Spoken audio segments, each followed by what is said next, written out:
Chronicles of Hip Hop History, brought to you exclusively by Hip Hop U Multimedia Magazine. No Chronicles of Hip Hop History would be complete without first focusing on the DJ. The DJ was at the core of the party scene of the 60s and 70s, and would be at the core of the beginnings of hip hop as well.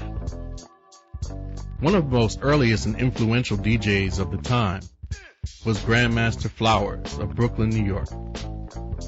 DJ Grandmaster Flowers was an innovator, and he began a technique known as sequencing, taking 2, 3, and sometimes 4 copies of the same record and playing them in sequence rather than mixing one record to the other.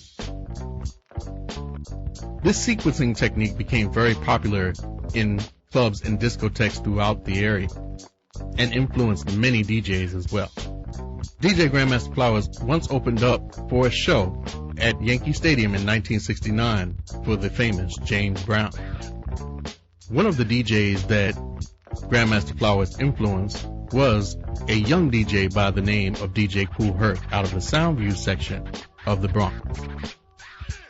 DJ Kool Herc began holding parties in the streets, at block parties and street parties throughout the Bronx. On August 11, 1973, at 1520 Sedgwick Avenue in the Soundview section of the Bronx, DJ Kool Herc threw a party to raise funds for his sister's book fund as she went off to college. DJ Kool Herc displayed his own innovations of the sequencing technique, extending what he called the break in a song. During his extensions of the break, hardcore dancing would break out. This dancing during the break became known as b-boying or break dancing. DJ Kool Herc also developed a technique of moving the record back and forth on the turntable so that the needle would create a rhythmic sound known as scratching. These elements would mark the beginnings of hip-hop, and to many, this day begins the birthday of hip-hop.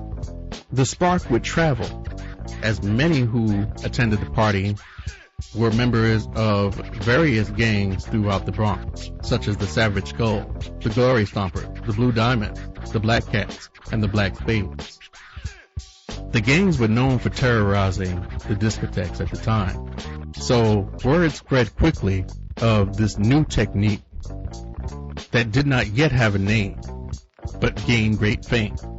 One of those influenced was a young warlord of the Black Spades, who despite being a warlord was a top-notch student who won an essay contest that earned him a trip to South Africa.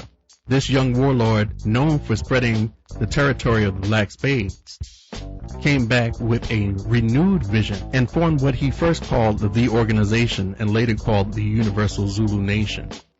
He took on the name Afrika Bambaataa and formally established what would become the Universal Zulu Nation on November 12, 1973.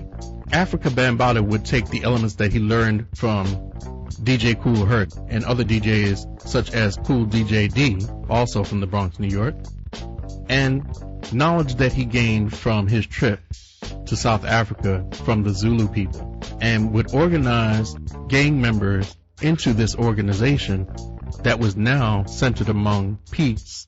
During the first year of the Universal Zulu Nation, Afrika Bambaataa would organize the elements of hip-hop culture, such as DJ, MCing, graffiti, breaking or b-boying, and beatboxing, thus becoming the 5 pillars of hip-hop.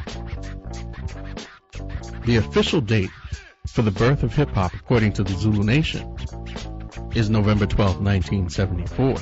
The influence that DJ Kool Herc and DJ Afrika Bambaataa had on hip-hop is undeniable. Songs like Soul Sonic Force, Looking for the Perfect Beat, and Planet Rock stand out amongst all at the beginnings of hip-hop. The Zulu Nation, coming from a gang culture, spread quickly, but spread peace instead of war. A new culture was born, the culture of hip-hop, and there would be no stopping from here. This is Adib Shabazz. Look for future episodes of Chronicles of Hip Hop History, brought to you exclusively by Hip Hop U Multimedia Magazine.